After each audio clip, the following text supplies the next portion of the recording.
चला, मी सकाळी भावातला काय खायला देते त्याची एक रेसिपी तुमच्यासोबत शेअर करते. तुम्हीसुद्धा तुमच्या बाळाला हे खायला घालू शकता. तर इथे बघा, मी अर्धा कांदा घेतला आहे आणि तो बारीक चिरून घेतला. एक वाटी घेतली, त्या वाटीमध्ये 1 ते 1.5 चमचा नाचणी सत्व घातलं. त्याच्यात 1 चमचा रवा, 1 चमचा बेसन आणि थोडंसं गव्हाचं पीठ आणि जो बारीक चिरला होता तो कांदा, असं सगळं घालून व्यवस्थित मिक्स करून घेतलं.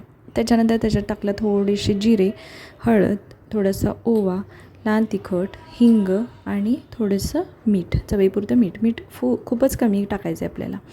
सगळं व्यवस्थित मिक्स करून घेतलं आणि त्याच्यानंतर त्याच्यात गरजेनुसार पाणी ॲड केलं. तर अशी पेस्ट बनली पाहिजे, जसं आपण बेसनची पोळी वगैरे बनवतो सेम तशीच. आणि ते तुम्ही मिक्स डाळीचे पिठं वगैरे पण सुद्धा वापरू शकता. तर तवा गरम करायला ठेवला आणि त्याच्यावर थोडंसं तूप टाकलं.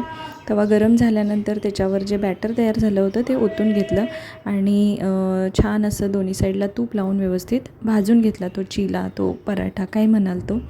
आणि छान बारीक तुकडे करून मी ते भावातला खायला दिले. त्याने छान व्यवस्थित म्हणजे खाल्ले ते, त्याला खूप आवडतं.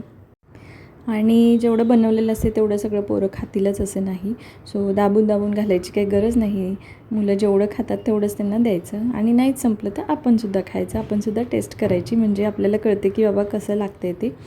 सो इथे त्यानं काही पूर्ण नाही खाल्लं, पण अर्धा तरी चिला त्यानं खाल्ला आणि थोडासा उरला होता तो मग मी नंतर त्याला दिला. त्यानं नंतर मग तो खाल्ला.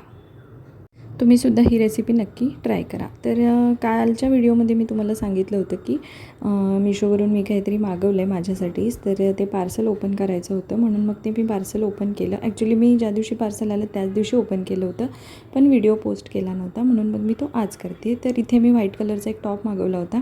माझ्याकडे ना पिंक कलरचा एक स्कर्ट होता, मी 2 ते 3 वर्ष झालं घेऊन ठेवला आहे, पण त्याच्यावर असा छान मला जसा हवा आहे तसा टॉप मिळतच नव्हता, म्हणून मी तो घातलाच नव्हता. मग मी आता हा टॉप मागवला आहे. तर किती छान दिसतो आहे बघा.